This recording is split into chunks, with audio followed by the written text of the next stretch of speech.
everyone. Right off the bat, I just want to give LexisNexis Canada a quick shout out. Thank you so much for sponsoring this video.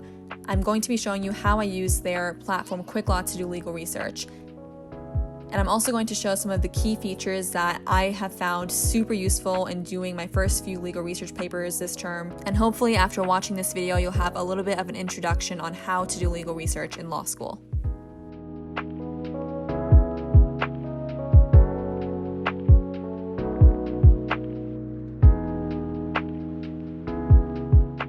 Alright, so before I actually get into the research, I'm going to start by making a folder for this assignment because I can then go in and add any relevant sources to this folder later on, which I'll show you later. But I like this function a lot because it just helps keep everything organized.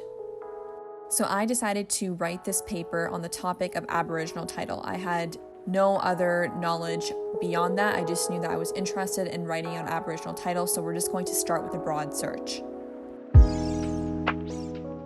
This is what pops up after just doing a broad search without narrowing anything down, but you can see here on the left-hand side that there are different filters. So I can search by jurisdiction, by case law, legislation, secondary sources.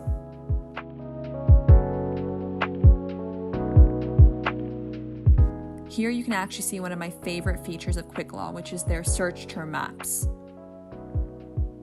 You can see that because I typed in Aboriginal title in my search, it's now highlighted anything to do with the words Aboriginal and title in all of the research that it's provided for me, and it's all highlighted in this green color. After doing a little bit of a browse on the broad search that I did, I like to then look at secondary materials. Secondary materials are just anything that isn't direct case law or direct legislation. It's basically commentary on the topic, just so I can kind of see what other scholars are saying about the subject.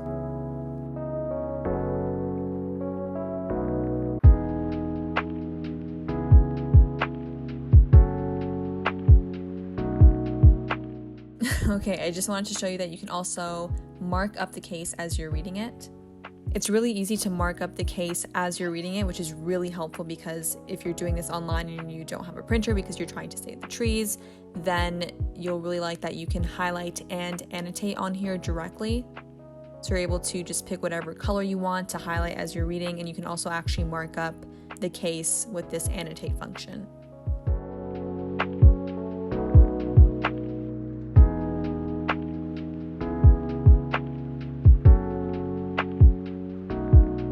Now, by this point, I've already read some of the secondary material, so I have a little bit more of a direction now with my research. So I'm now going to look at some actual case law to support what I've been reading in the secondary materials. So you can see that I've now filtered my search to be cases. I haven't filtered it by jurisdiction. I've just clicked cases here on the side, so it's now generating case law related to Aboriginal title for me. As you're scrolling, you can see that there's these little mini summaries or little keywords here that you can see under each case, so it just kind of gives you an idea of what each case talks about, which I find really helpful.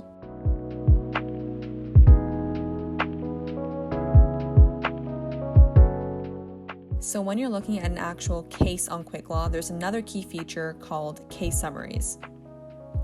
Now, even before I was writing these research papers, I was using these case summaries all the time to get me through my readings because the volume of readings that we had was just insanely high, so it was really helping me to get through them faster. And it's the same idea with this research paper and doing research in general. These case summaries just help provide a concise summary of what this case is about, so you can just quickly breeze through it, see if it's relevant to your research and what you're looking for, and move on.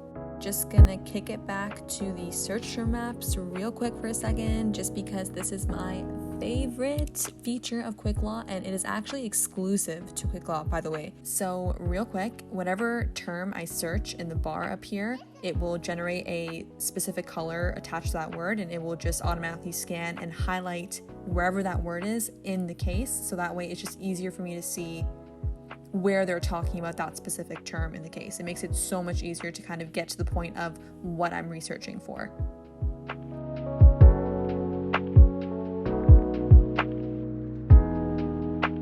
Okay, so that pretty much is how I have been using Quicklaw to conduct my legal research for this paper, just obviously with a lot more sources than what I showed you. But before I end off, I just wanted to mention the last key feature of Quicklaw, which is the Halsbury's Laws of Canada, which you can find over here on the sort of homepage of the platform. Halsbury's Laws of Canada is a national Canadian legal encyclopedia that was published by Quicklaw, and it covers federal, provincial, and territorial coverage. It's also the only Canadian legal encyclopedia that actually covers all 14 jurisdictions in Canada.